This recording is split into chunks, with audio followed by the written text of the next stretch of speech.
Hello YouTubers, and welcome to the test. Wargaming has given us a little sneak peek into their new patch 0.5.3, which is now in beta. I have a feeling that Wargaming is fairly excited to introduce team battles to the community. The team battles are 7 vs 7 matchups consisting of organized or semi-organized teams. I can definitely picture some folks taking this very seriously, and some people will be less organized and just try it out for fun. Okay, so check this part out. Wargaming has indicated that these parties would consist of friends, old acquaintances from closed beta, or clan comrades. I had to read that twice, probably even more than that. Yeah, I said clan comrades. I think we're missing something. There are no clans. At least not to my knowledge, and holy crap if there are and I didn't know about it. So that's a source of confusion for me. Why would you introduce this prior to introducing clans? That seems backwards to me, considering clans would be the best way to organize these events and communicate with others.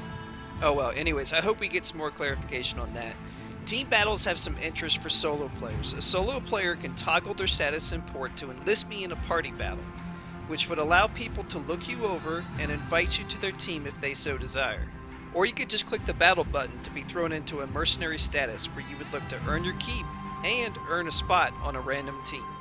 Depending on how good your team is will impact the level of competition that you must face. A victory over a stronger opponent will give your party more points than a victory over an equally skilled adversary. For me, the fact that clans are not around and this will be somewhat difficult to organize, I don't think I'm going to mess with this too much. Now onto some topics which are really raising people's blood pressure.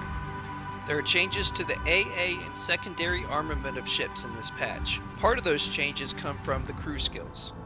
If you take the manual fire control for secondary armament or the manual fire control for AA armament crew skill, the guns will not fire automatically on their own any longer. Instead, you must hold down the control key and select your target. In doing so, you will not have only increased your damage, but also your range of your AA and secondary guns. There will be two new skills added to the 4th tier.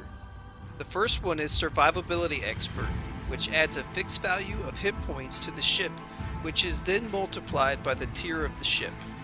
This sounds interesting to me. I can picture battleships wanting it for more survivability. I could also picture Russian destroyers possibly wanting it because they know that they're going to get in there and brawl with other destroyers and be taking some hits. It's going to be interesting to see how this pans out and how valuable it's going to end up being. The other new Tier 4 skill is Torpedo Acceleration, which will do exactly as the title says. It will increase the speed of your torpedoes, but also reduce the range on the torpedo. This is going to be a perfect skill for the Japanese destroyers, but what I really want to see it is on the Japanese cruiser, the Zhao. Those torpedoes are just going to take off. Here's one of the biggest voices of concern for the crew skill change. Basic and advanced firing training crew skills were nerfed, with the most significant nerf, to my knowledge, being the change of the AFT crew skill. The AFT crew skill now only applies to guns which are 137mm or smaller, which is a drastic change for cruiser players. Leave some comments, let me know what you guys and gals think about this. This is a pretty big move, and I'm just interested to see what the community thinks. There is an interesting addition to the Japanese destroyer, and that comes from a new consumable called the Torpedo Reload Booster. It will be available for the Hatsuharu and Kagero only. There is a chance, I've seen this on the EU forums, that people are reporting that the Shimakaze will have this option for that consumable as well. What this consumable will afford a player is a one-time torpedo reload acceleration at the cost of their smokescreen. So they're going to lose their defensive ability, their defensive smokescreen, but they're going to be more offensive because they're going to be able to reload their torpedoes faster while this consumable is active. It sounds interesting. It's gonna be tough for me to give up my smokescreen, I'll say that, but the faster torpedo reload time, I think I'll mess around with it and see if I like it. Wargaming has added in new achievements for beginner players and for more veteran players. Now the details on these I don't really have. Achievements are pretty cool, but for a major patch, that's not something that I'm really going to focus on too much. It'll just be a little something I try to do here and there if I got the time. As mentioned earlier in the video, Wargaming has made some drastic changes to AA in this patch. The AA guns were drastically changed for all ships, with the smaller AA guns getting nerfed and the larger AA guns getting buffed. The details for these changes to the AA guns can be found in the YouTube video description.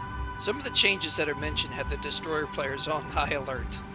However, the player base I think is most affected by the changes contained within these notes is the aircraft carrier.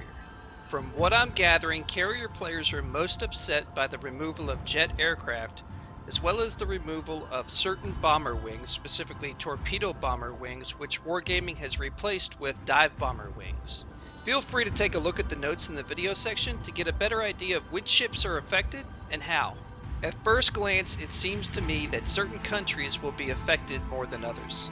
For example, and going back to the AA guns, the American destroyer line looks like it's going to be better off than the Japanese destroyer line. The changes to the AA guns and the changes to the aircraft carriers are controversial, so leave me some comments and let me know what you all think. Wargaming is giving us a new map, which is something that I always love and welcome. It's called the Tears of the Desert. Here's Wargaming's description on it. A new high-tier map named Tears of the Desert is a group of small islands near the coast of North Africa. Its setting consists of sea, an arid desert, and broken rocks. According to legend, while the Axis powers and allies are fiercely fighting on the ground, a grand naval battle takes place for domination of North Africa. It leads me to think, how cool would it be if we could see tanks and people fighting on the land while we're engaged in our naval battles? It would probably end up being too much for people with slower computers though. Wargaming is also introducing another opportunity for people to buy permanent camo for 10 more ships. They already did this for the winter holidays and they're trying it again for another 10 ships. I missed out on this before and I may want to take a look at it now and see if the camo looks cool. And here we go, changes to Matchmaker. I love to see this. The first thing that's going to be implemented is it's going to be tougher to seal club on new players. When you're in a tier 1, 2, or a 3 ship, you're not going to be able to go up against people with a service record that indicates that they have a brand new account. Wargaming did this to make it less discouraging for new players so they don't just get crushed, want to give up, quit the game. It's good for everybody. Then they made another change to Matchmaker, which I really like. It says, if there's 2 Japanese Hatsuharu destroyers and 2 Soviet Kiev destroyers, the algorithm will seek to place 1 ship of each nation in every team. No doubt this will make the composition of teams fairer and more competitive. This is awesome because there's been times where I'm looking and I'm like, ah man, our team is just full of Japanese destroyers and their team is just full of destroyers that are meant to kill Japanese destroyers. This doesn't look so good. If they're going to split those up, I really like that.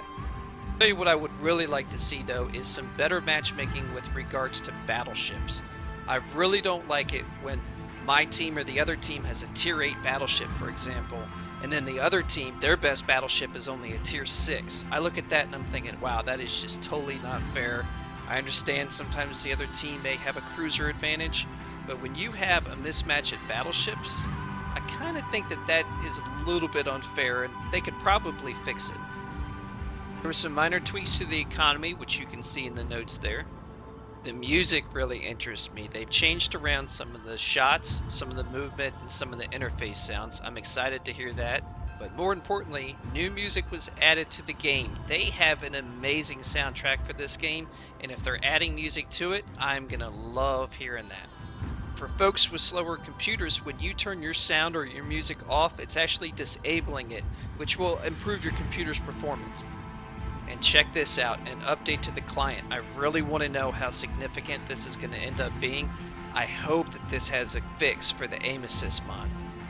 I have a feeling that that's what they're trying to address here with this client update, so we'll just have to wait and see if it actually puts an end to it. I wanted to share my thoughts on this upcoming patch, but I'm really interested to know what you all think. Leave me some comments and let me know. If you all like this video, please feel free to click the like button. And if you're interested in receiving updates to the channel as new videos are posted, please feel free to subscribe. And as always, thanks for watching the test.